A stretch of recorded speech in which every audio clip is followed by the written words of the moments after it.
Well, it's lovely to be in Peniel after so long. I was thinking, while I was typing up the translation in the car, I was trying to think, Alan, when were we last here? Too long.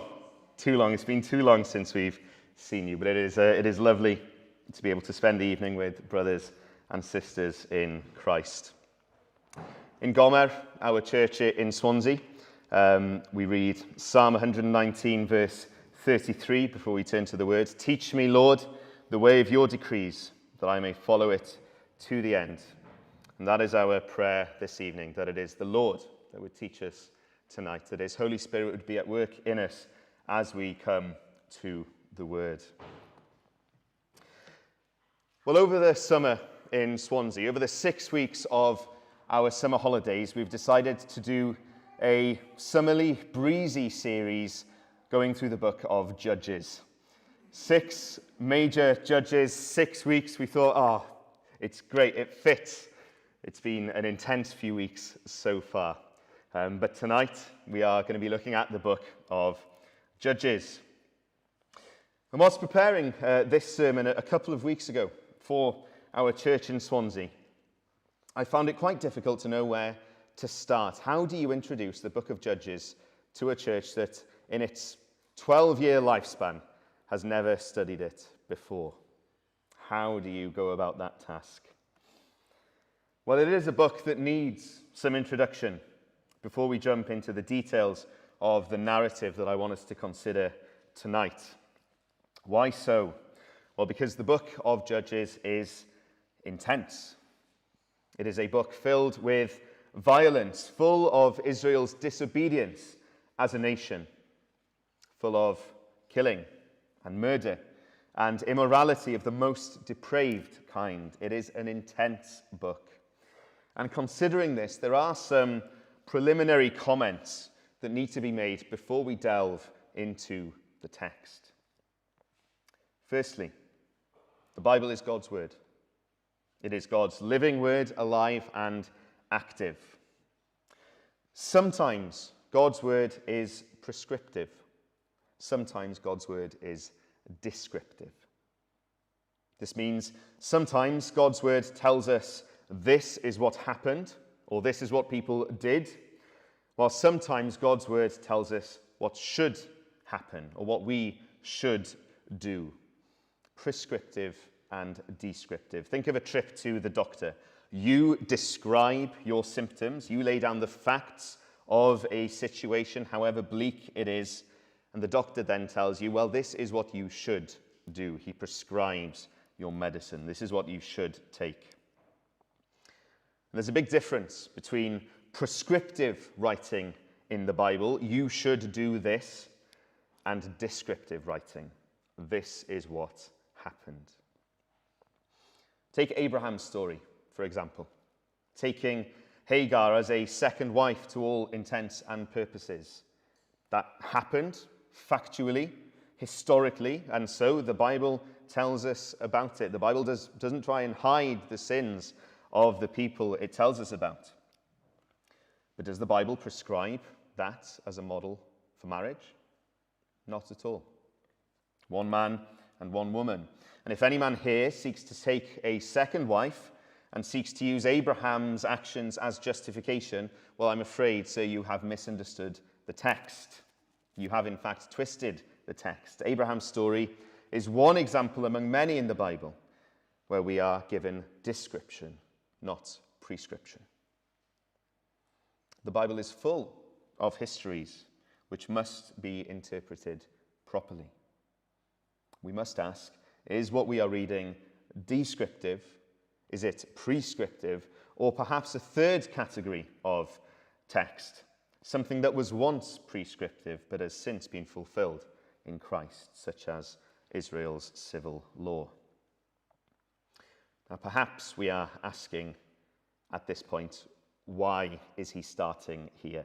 Why are we starting with technical terminology? Well, as we read the book of Judges, and can I encourage you to go away and read the book of Judges, we see that the majority of what we read in the Judges is descriptive. It is a violent bloody, dark chapter in Israel's history, with Israel turning their backs on God again and again. And the key point I want to make as we approach our reading from the Judges tonight is this. Just because something happens in the Bible, it doesn't mean that God endorses it. Don't misunderstand me. The Bible is all God's word, showing us how he has acted through history. But the Bible also tells us about the depravity of man. And when the Bible details the sins of men, it's not an endorsement from God. For those of you who are on Twitter, perhaps you have in your bio, retweet does not mean endorsement. In the same way, just because we read something in the Bible does not mean that God endorses it. Everything that we read in the book of Judges does happen under God's sovereign hand. But that doesn't mean that God affirms it. God never affirms sin. We see primarily here in the book of Judges Israel going their own way, losing their focus on the Lord, doing that which is evil in his sight, and doing so to a greater degree as we go through the book. What we have in the book of Judges is a downward spiral, a little bit like those things that you see in Tesco sometimes. After you've gone through the till, you put the coin in the dome and it spins and it goes down and down and down. Well, in the same way, Israel here in the book of Judges go through downward spirals to a greater degree as we go through the book, until we reach the end of the book of Judges, with Israel having gone round and round and down, and we read this. Judges 21:25. In those days, there was no king in Israel. Everyone did what was right in his own eyes. By the end of the book, Israel has decided for itself what is right and good. They have decided that they are the moral authority for their own lives.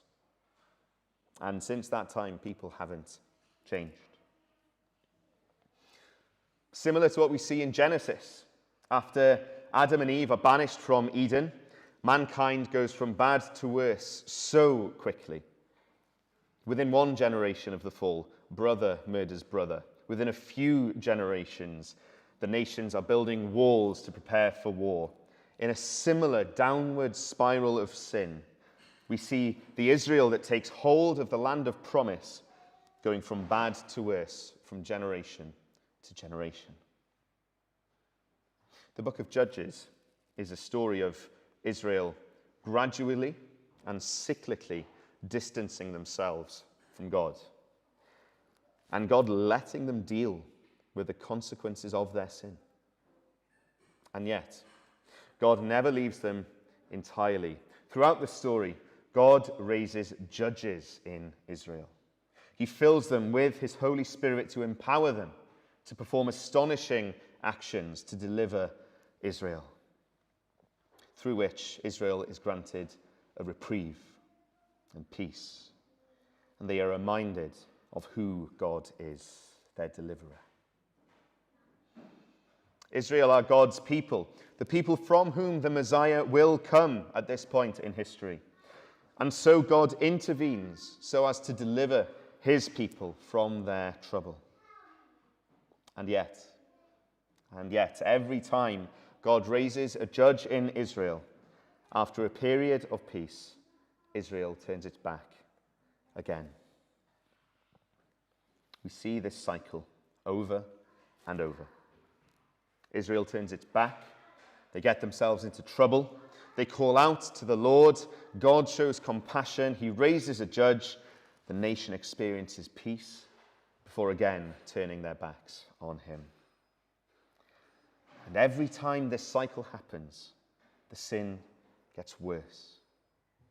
Every cycle, Israel's fall is greater. And not just the nation, we see the nature of the judges themselves worsening as well. Of the 6 major judges, the first 3 are relatively normal, but they get progressively worse until we finally get to Samson, who, although he's often lauded in children's stories, is actually a horrible man.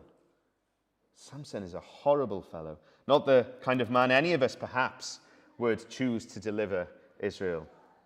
And yet, he is one in whom God works. And in his unique way, in Samson's unique way, points us to elements of Christ's ultimate sinless deliverance of God's people.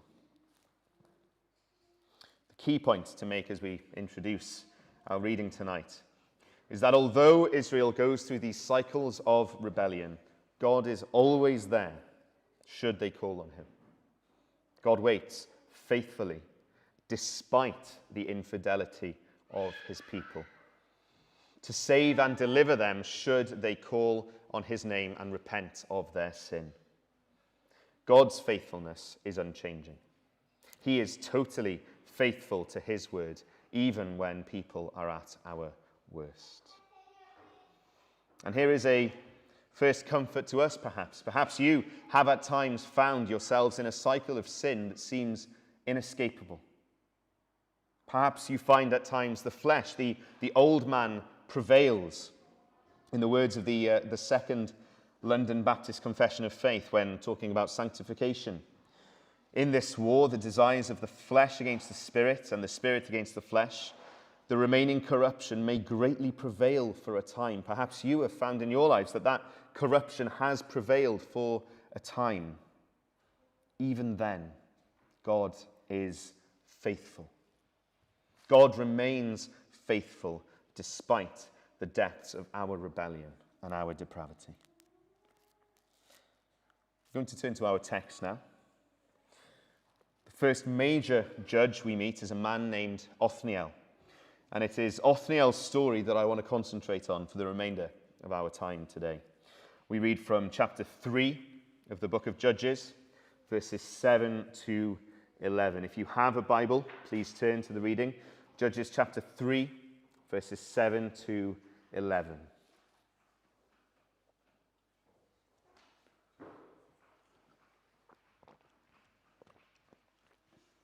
And the people of Israel did what was evil in the sight of the Lord. They forgot the Lord their God and served the Baals and the Asheroth. Therefore the anger of the Lord was kindled against Israel, and he sold them into the hand of Cushan-Rishathaim, king of Mesopotamia. And the people of Israel served Cushan-Rishathaim 8 years.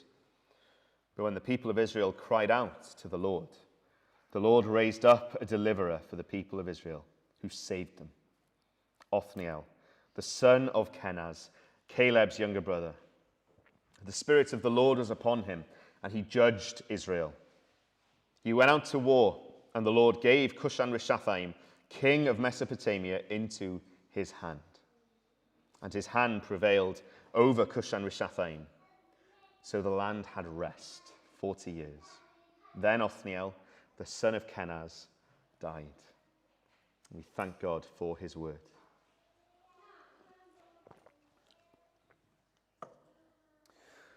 We're going to track through Othniel's story using the structure, that cycle that we've already highlighted. Firstly, we are going to consider what was Israel's sin. Secondly, what is the trouble they find themselves in as a result? And thirdly, then, how does God use Othniel to deliver Israel? And as we consider each point, I want us to consider how we can apply Othniel's story to learn lessons and apply them in our lives. So firstly, Israel's sin. For us to understand the depth of Israel's sin, we must first understand and remind ourselves from where Israel has come. Through Moses, God saves Israel from Egypt, miraculously showing his mighty strength. At Mount Sinai, God then gives Israel his law to teach them to obey him, to teach them how to glorify him, and so that Israel would see their shortcomings, realize their need of forgiveness, and continue to trust that God would send the promised seed to crush the serpent's head. That early gospel promise. God promises Israel a land.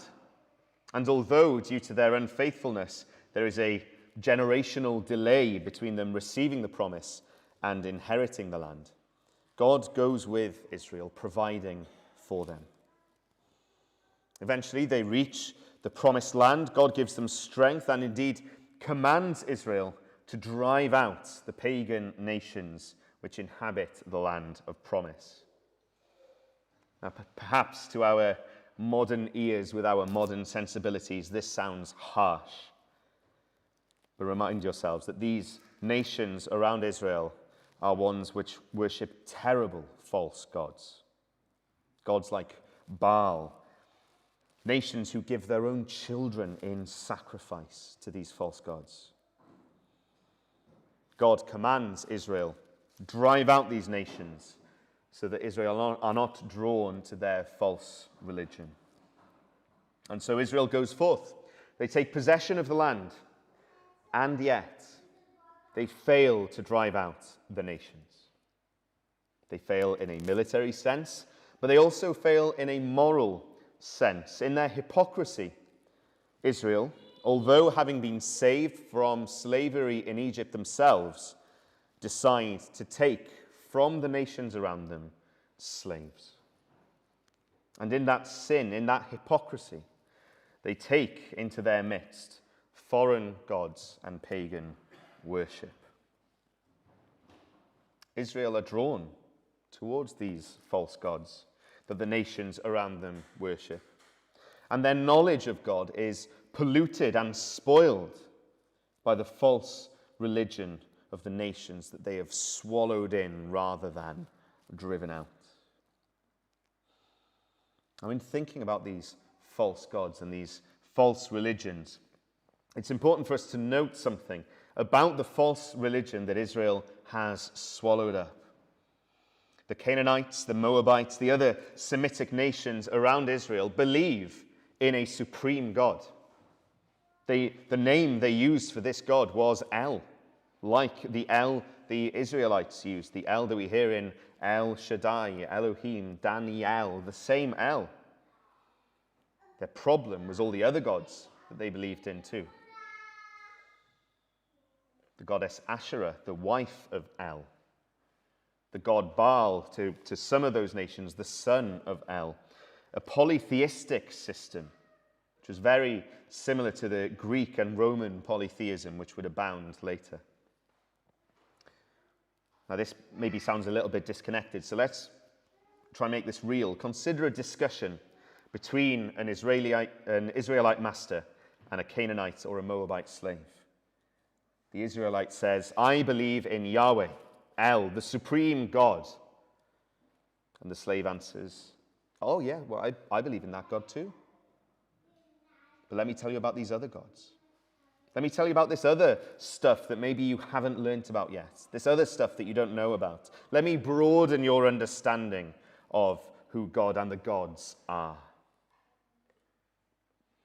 Israel isn't seduced by a religion which is totally alien and new to them.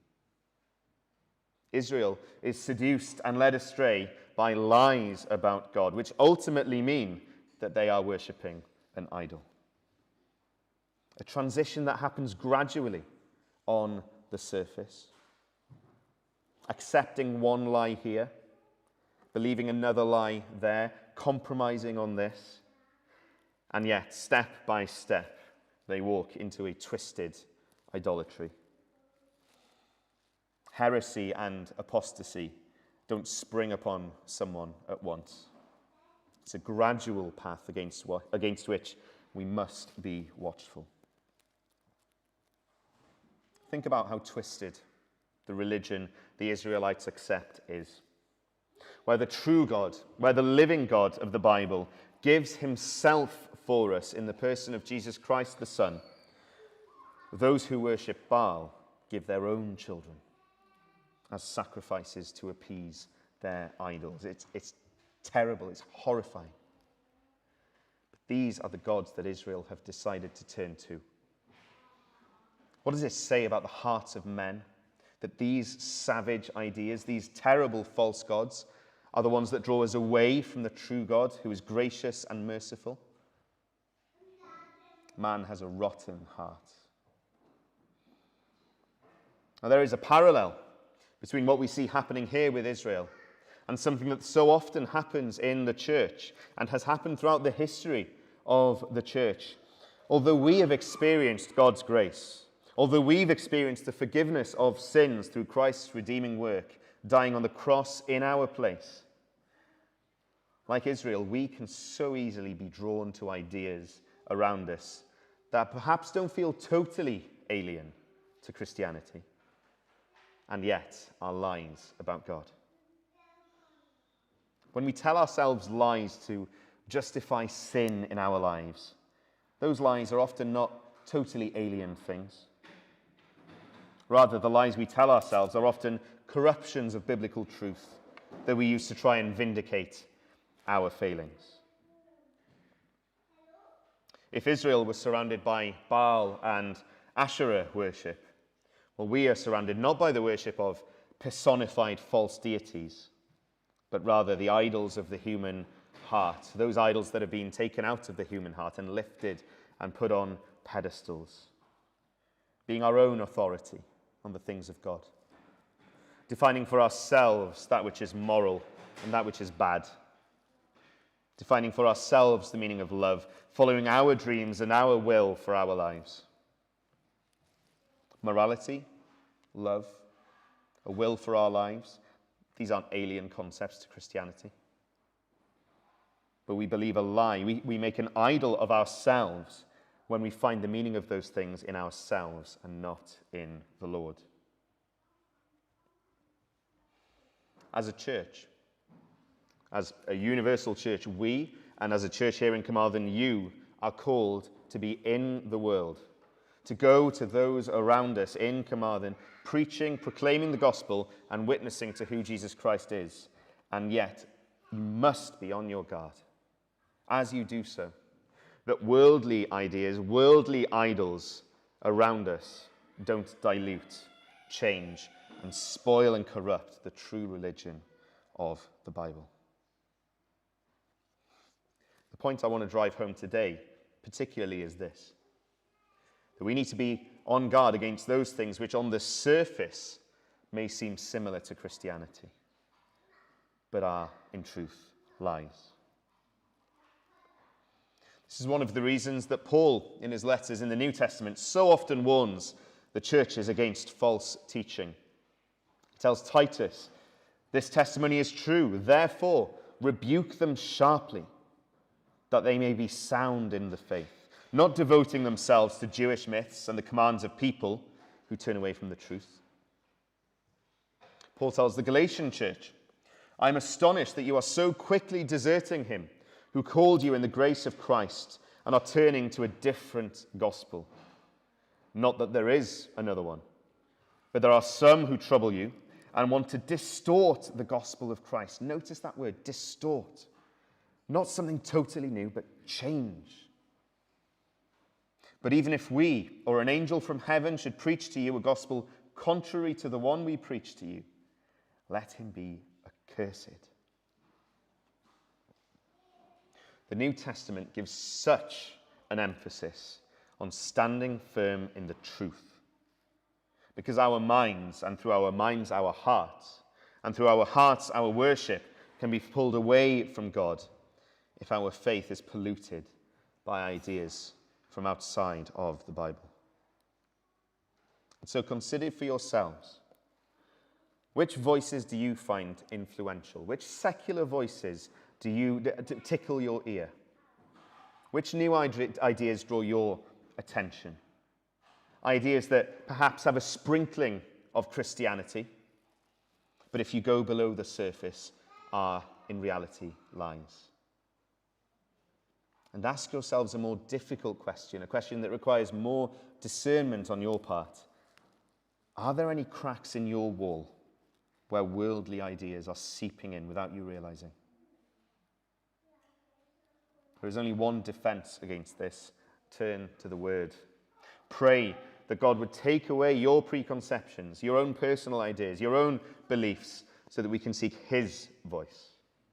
his voice alone as we come to Scripture, and pray that the Bible and the Bible alone would define the terms of our religion.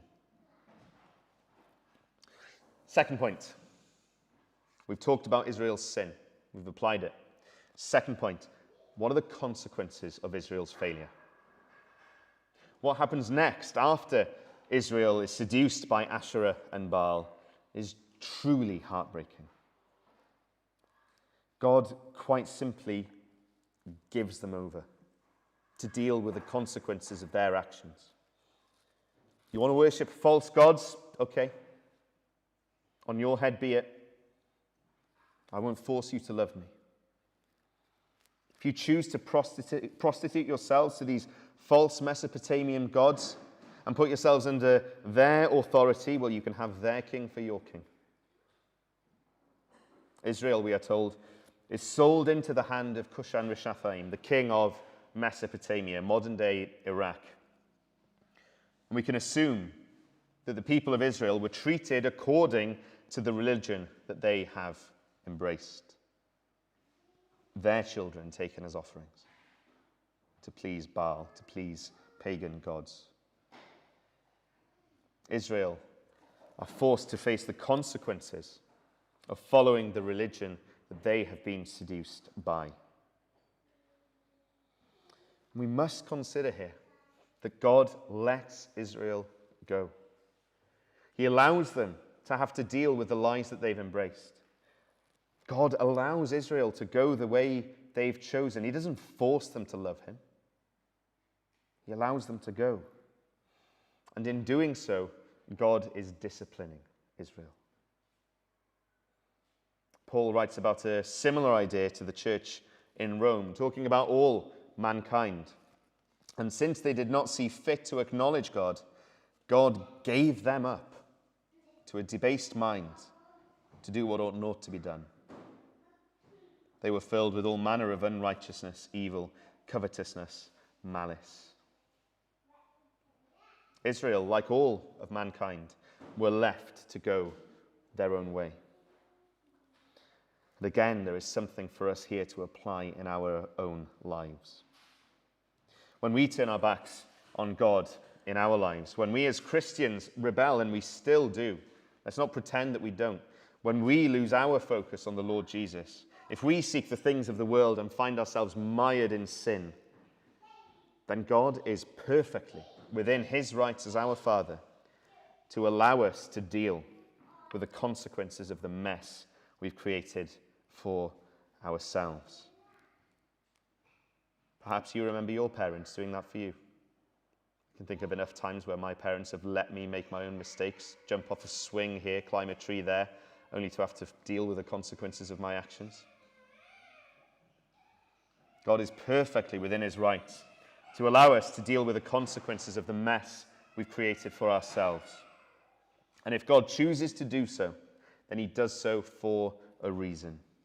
Like with Israel, he does so to discipline us. If we are in Christ, then if God hands us over to deal with the consequences of our sin, it is discipline. Why? Why does God discipline us so? So that we will turn back to him. So that we turn back to him and lean on his mercy. Paul tells the Romans a promise that I've often leaned on, that God works all things for the good of those who love him. And sometimes that looks like a father disciplining his children for their good. What is our highest good? Our highest good is our relationship with the Father, the Son, and the Spirit. And so if we need to be disciplined to turn back to God, then we can trust and we can be grateful now that God would do that for us, that he would discipline us. In the end, this is what happens with Israel, thank God. God disciplines them by allowing them to face the consequences of their rebellion. And in that pit of despair, in that black hole, in their pain and loss, Israel calls out to God again.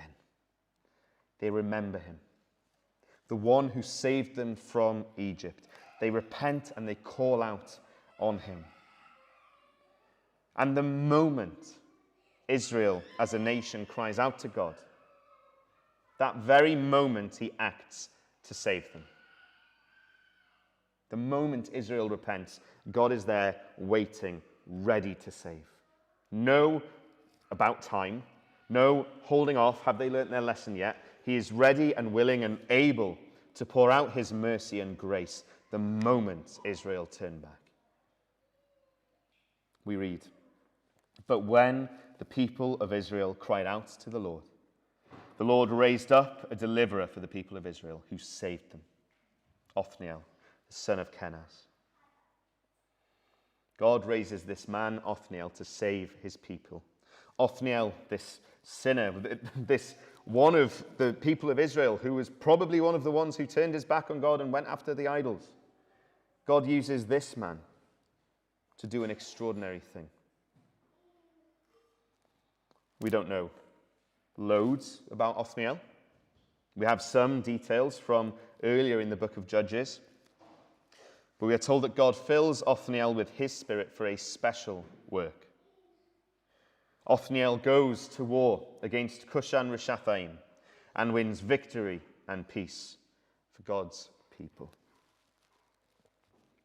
Here, God uses a sinner, Othniel, part of that nation seduced by false gods, to save his people.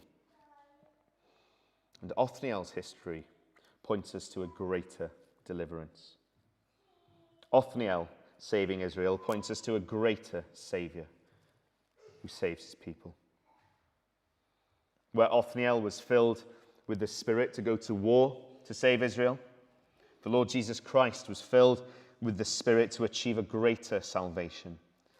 Salvation for us from God's eternal wrath and judgment.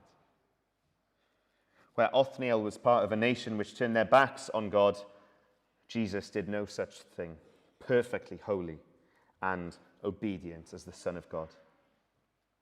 Where Othniel won his victory on the battlefield against Cushan-Rishathaim, Jesus wins his victory on the cross, silencing Satan's accusations against us, God's people, taking God's wrath upon himself so that we might receive forgiveness by faith in him. Where Othniel won 40 years of peace for God's people, Christ has won for us an eternity of rest. Where Othniel died and Israel went back into that cycle of sin, Christ is risen. Christ lives now eternally and holds us secure in his firm hand. And where God saved the earthly Israel using Othniel another, God himself came to save us in the person of his Son, Jesus Christ. God has won forgiveness for us. God has won salvation for us by his actions alone, so that we might have eternal life. And this eternal life is available for all to receive. Our method of receiving it is the same as Israel. Understand that we, like Israel, have turned our backs on God. Call out to God, leaning on his mercy, trusting that he is a God who wants to pour his love, his compassion, and his grace upon us. And trusting in Christ's work for us as the only way that we can be reconciled to God for eternity. Let's pray. Heavenly Father, we thank you firstly for your word. We thank you, Lord, that even in the dark chapters of Israel's history, even in the book of Judges, there are glimmers of gospel light that point towards your wonderful work on the cross for us. Lord Jesus, we come before you, thanking you for the grace that you've shown towards us, that you chose of your own accord to go to the cross, that you made this decision in eternity past, and that you've chosen us as a people for yourself, for your glory. And Lord, we thank you that this salvation is nothing in us, that we, like Israel, were totally unable to save ourselves, but you intervened. Lord, we thank you for that cross-shaped intervention. We thank you, Lord, that you have won salvation for us. And we thank you, Lord, for the relationship that we can enter into because of the reconciliation you've won. We thank you, Lord, for the peace that now exists between us and you. We thank you, Lord, that we can know you as a father, as children, justified by faith and adopted as your children. We thank you, Lord, that as you look upon us, you no longer see our sinfulness, but you see Christ's perfect righteousness. We thank you, Lord, that we can come before you now in full assurance of faith, knowing that we are fully accepted, not because of the amount of faith that we have, not because of the quality of our repentance, but because of the one in whom we have believed, because of the perfect righteousness of Christ Jesus. Lord, we thank you. And we ask, Lord, as we go about our week, we would consider that we would think on the things that we have heard tonight from your word. That we would consider, Lord, which secular voices are ones that we are prone to be led astray by. We ask, Lord, that you would help us by your Holy Spirit to be on guard against the things of the world, and that you, by your Spirit, would strengthen us to stand firm in your truth and your truth alone. We ask all these things in the name of our precious Saviour, Jesus Christ. Amen.